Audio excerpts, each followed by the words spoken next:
आज के online class में आपका स्वागत है। आज हम हेल्थ टॉपिक पे चर्चा करेंगे। स्वास्थ्य या हेल्थ क्या है? क्या हम हिष्ट पुष्ट शरीर को ही स्वास्थ्य माना जा सकता है? तो नहीं। स्वस्थ व्यक्ति वही माना जा सकता है जो भीतरी रूप से अपने शरीर के सभी अंगों का उचित रूप से संचालन करने के योग्य हो तथा बाहरी वातावरण में स्वयं को ढाल सके। अर्थात हम ये कह सकते हैं कि जो व्यक्ति शारीरिक रूप से फिट हो, इंटरनल या एक्सटर्नल दोनों ही रूप से अगर वो फिट है तो वो किसी भी रोग की लड़ सकता है, किसी रोग से अपना निवारण कर सकता है। शारीरिक रूप से स्वस्थ व्यक्ति उसे ही माना जा सकता है जो बाहरी वातावरण को अपने अनुकूल ढाल सके।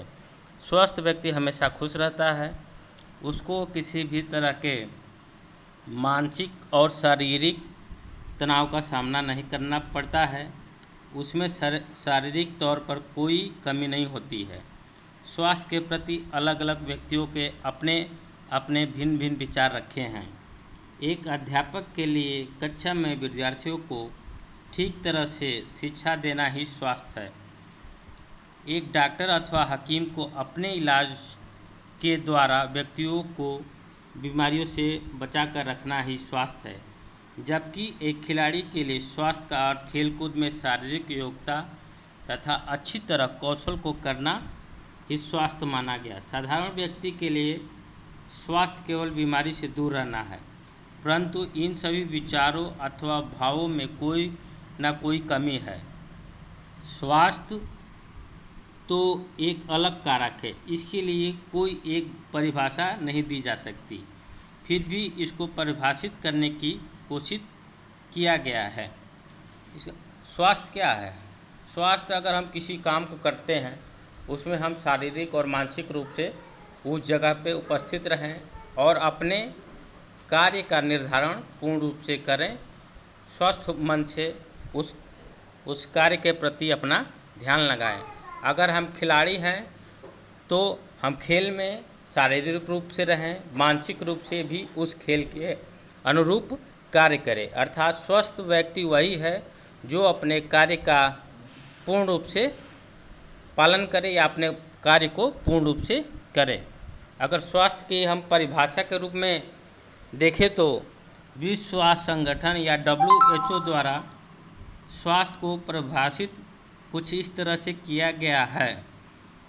स्वस्थ शरीर मानसिक तथा सामाजिक रूप में पूरी तरह ठीक रहने का नाम है। केवल बीमारियों से दूर और शारीरिक रूप से ठीक रहना को ही स्वास्थ्य नहीं। स्वास्थ्य शारीरिक रूप से ठीक रहने की ही व्यवस्था नहीं है। अर्थात यह हम कह सकते हैं कि अगर आप शारीरिक रूप से स्वस्थ हैं तो ये अपने आप में पूर्ण उदाहरण नहीं है स्वास्थ्य का। उसके अनुसार WHO के अनुसार शारीरिक रूप से, मानसिक रूप से तथा सामाजिक रूप से भी स्वस्थ रहना ही वह स्वास्थ्य है। अगर हम देखें तो जॉन लॉक के अनुसार स्वस्थ मस्तिष्क में ही स्वस्थ शरीर रहता है या स्वस्थ शरीर निवास करता है। जॉन लॉक ने कहा है कि स्वस्थ मस्तिष्क स्वस्थ शरीर में ही रह सकता है। A sound mind can live only in a sound body. अगर देखें तो मेरी बेकर के अनुसार स्वस्थ वस्तु अवस्था न होकर एक मानसिक अवस्था है। ये कुछ उदाहरण है स्वास्थ्य के जो अलग अलग दार्शनिक ने अपने अपने विचार दिए हैं। अगर हम विश्व स्वास्थ्य संगठन द्वारा दी गई उपरोक्त परिभाषा में 3 आयामों को शामिल किया गया है, जबकि स्वस्थ स्वास्थ्य के लिए एक आयाम आध्यात्मिक को सम्मिलित नहीं किया गया है। यह एक नया आयाम भारत के संदर्भ में जोड़ा गया है। पूर्ण रूप से स्वास्थ्य के 4 आयाम हैं या डायमेंशन हैं।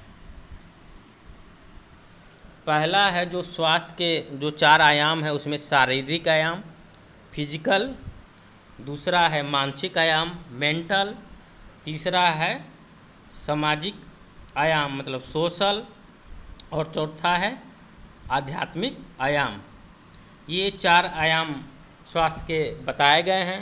शारीरिक आयाम में हम देखते हैं कि स्वास्थ्य के आयाम शारीरिक स्वास्थ्य से हम भली भांति परिचित हैं। शारीरिक स्वास्थ्य को बड़े ही आसानी से समझा जाता है। अगर कोई व्यक्ति शारीरिक रूप से स्वस्थ है तो वह देखने में तत्पर होगा, सजग होगा, स्फूर्ति होगी, उसमें सक्रिय होगा, प्रतिक्रियात्मक होगा, मतलब रिएक्शन एबिलिटी उसकी अच्छी होगी। आज के गुण में शारीरिक स्वास्थ्य को मापने के लिए कोई परीक्षण उपलब्ध हैं, मतलब फिजिकल फिटनेस को नापने के लिए कई टेस्ट निर्धारित हैं जिसको आप करके अपने आप को फिजिकल फिटनेस आप नाप सकते हैं या आप अपना परीक्षण कर सकते हैं। इस परीक्षणों का उपयोग करने के लिए व्यक्ति को प्रशिक्षित होना चाहिए, जिससे कि वो आसानी से यह बात बता सके कि वो व्यक्ति जिसका परीक्षण किया गया हो शारीरिक रूप से स्वस्थ है अथवा नहीं। शारीरिक स्वास्थ्य को प्रमाणित करने वाले कुछ प्रति नियम हैं, मतलब कि अगर कोई व्यक्ति स्वस्थ है तो उसमें कुछ गुण निम्नलिखित होंगे।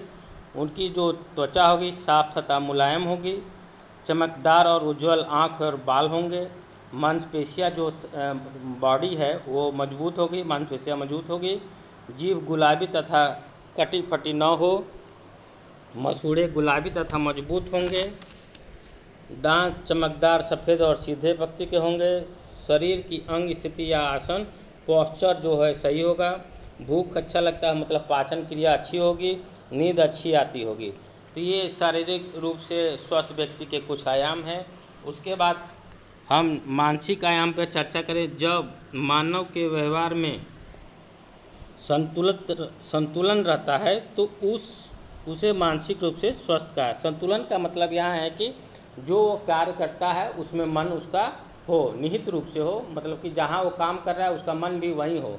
ये ना कि हम काम पढ़ाई पे कर रहे हैं और हमारा ध्यान दूसरी तरफ हो। ऐसा संतुलन प्रत्येक अवस्था में बना रहना चाहिए। मानसिक रूप से स्वस्थ व्यक्ति के निम्नलिखित गुण होते हैं: चिंता रहित व्यक्ति, पूर्ण रूप से समायोजित व्यक्ति, पूर्ण रूप से आत्मनियंत्रित व्यक्ति, आत्मविश्वासी व्यक्ति, संवेदनात्मक रूप से स्थिर व्यक्ति। जिस व्यक्ति में उपयुक्त गुण होते हैं वो मानसिक रूप से स्वस्थ माना जा सकता है। ऐसे व्यक्ति में अधिक देर तक मानसिक तनाव नहीं रहता है, वह निराश नहीं रहता है और प्रत्येक परिस्थितियों में अपने समायोजित कर लेता है। मानसिक स्वास्थ्य की कुछ हैं, इस प्रकार हैं। हैडफील्ड ने के अनुसार साधारण शब्दों में यह कहा जा सकता है कि मानसिक स्वास्थ्य व्यक्ति के संपूर्ण व्यक्तित्व समन्वित क्रिया है। अगर हम बात करें तो सामाजिक आयाम की, अभी तक तो हमने शारीरिक आयाम, मानसिक आयाम, अब हम बात करेंगे सामाजिक आयाम की। तो सामाजिक आयाम में बात करें तो अगर कोई व्यक्ति अपनी पहचान किसी परिवार के संबंध में करता है तथा एक विस्तृत समाज में पहचान के योग हो तो सामाजिक स्वास्थ्य की तरह पहला कदम बढ़ाया जा चुका होता है। यह स्वास्थ्य की वह स्थिति है जिसमें मनुष्य अपने चारों तरफ के सामाजिक तथा सांस्कृतिक वातावरण में अपने व्यक्तित्व, बौद्धिक क्षमताओं से भाग लेकर समाज के साथ व्यवहारिक सामंजस्य बिठाना सीख जाता है। इस योग के नियम अर्थात 5 अंगों के द्वारा प्राप्त किया जा सकता है, जिसमें है अहिंसा, सत्य, असत्य, ब्रह्मचर्य तथा अपरिग्रह आते हैं। सामाजिक आयाम के 2 पहलू हैं, व्यक्तिगत स्वास्थ्य और लोक स्वास्थ्य। व्यक्तिगत स्वास्थ्य क्या है? स्वस्थ व्यक्ति का एक महत्वपूर्ण गुण है यह कहा जाता है कि यदि प्रत्येक व्यक्ति स्वस्थ होगा तो राष्ट्र भी स्वस्थ होगा। अगर प्रत्येक व्यक्ति स्वस्थ है तो क्या है, राष्ट्र भी स्वस्थ है।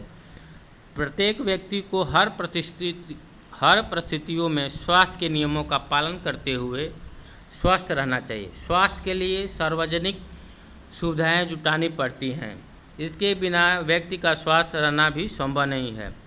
इसलिए आजकल समाज में यह माना जाता है कि लोगों को ऐसा काम नहीं करना चाहिए जिससे दूसरे व्यक्ति के स्वास्थ्य को बाधा है। उदाहरण के लिए बस्तियों में वायु प्रदूषण न करके संक्रमण रोग से ग्रस्त व्यक्ति को दूसरे से अलग रखा जाए, भोज्य पदार्थ में मिलावट न करके सार्वजनिक जल को गंदा न रखें।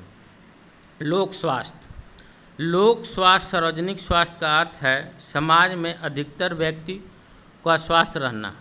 इसके लिए जरूरी है कि सरकार द्वारा आम जनता के लिए खुली हवा, मकान, स्वच्छ जल, पौष्टिक भोजन, संक्रमण रोग से बचाव, कुपोषण से बचाव आदि अनेक सुविधाएं सरकार द्वारा प्रदान किए जाने चाहिए। यह व्यवस्था न होने पर कोई भी व्यक्ति अपने स्वास्थ्य को ठीक नहीं रख सकता। उपरोक्त से यह स्पष्ट होता है कि वर्तमान काल में स्वास्थ्य के समान व्यक्तियों और लोक स्वास्थ्य की ओर भी समग्र दृष्टिकोण रखा जाता है। देश के किसी भी भाग में संक्रमण रोग फैलने से उसके संपूर्ण देश में फैल जाने की संभावना होती है। इसलिए यह जरूरी है कि सरकार देश के प्रत्येक भाग को लोक स्वास्थ्य की रक्षा करे। अब लास्ट जो पॉइंट है, आध्यात्मिक आयाम। यह मनुष्य का व्यक्तिगत धार्मिक क्रियाकलाप, मान्यताएं, संस्कार आदि में विश्वास को समायोजित करने की कला है तथा सक्रिय प्रक्रिया को धार्मिक स्वास्थ्य माना जाता है। इसको योग के अंग नियम के द्वारा प्राप्त किया जाता है, जिसमें सोच, संतोष, तप, स्वाध्याय, स्मरणीय, ईश्वर प्रणिधान आते हैं। उपरोक्त स्वास्थ्य के 4 मुख्य आयाम के अतिरिक्त भी कई आयाम जो हैं निम्नलिखित हैं। संवेगात्मक, अन्य स्वास्थ्य के जो आयाम हैं, संवेगात्मक आयाम, इमोशनल, दूसरा है पोषण आयाम, न्यूट्रिशनल, और तीसरा है इन्वायरमेंट। तो अभी तक ने हमने स्वास्थ्य पे चर्चा किया है, स्वास्थ्य विषय पर चर्चा किया है। अगर इसका संक्षिप्त में देखें तो जो हमारा फिजिकल स्ट्रक्चर है, जो एक्सटर्नल मतलब जो हमारे शरीर की बाहरी बनावट है, उसको ही हम देख के स्वास्थ्य नहीं कर सकते। अर्थात कि जो अगर कुपोषित व्यक्ति है तो वो तो दिखता है कि वो कुपोषण है, लेकिन जिसके अंदर ओबेसिटी होती है, जो मोटापा होता है, तो उसको भी हम स्वास्थ्य नहीं मानते हैं। तो स्वस्थ व्यक्ति वही है जो इंटरनल रूप से, एक्सटर्नल रूप से और सामाजिक रूप से भी स्वस्थ हो। उसे WHO के अनुसार स्वस्थ व्यक्ति माना जा सकता है, और ये स्वास्थ्य सभी के लिए ज़रूरी है। आज के टॉपिक में बस इतना ही। अगले हम टॉपिक में स्वास्थ्य शिक्षा पे बात करेंगे। आज के क्लास में बस इतना ही। बहुत बहुत आपका सब सभी का वीडियो को वॉच करने के लिए धन्यवाद।